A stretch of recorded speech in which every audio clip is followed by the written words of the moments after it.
What would you say to firms that aren't doing estate planning? And we know there's many that want to and have the intent to, but haven't really built the process behind it.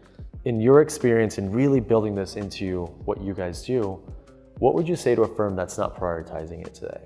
I would say just start, get a good partner like Trust and Will, and lean on them for support, and just start, because it's an important part of your practice. It's important for your clients.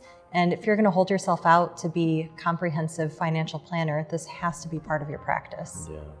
I'm biased, but I really do think that advisors should revisit their estate plans and see if there's anything that they need to update. Maybe they've moved in the last few years, or had kids, or bought investment property, or whatever the case may be.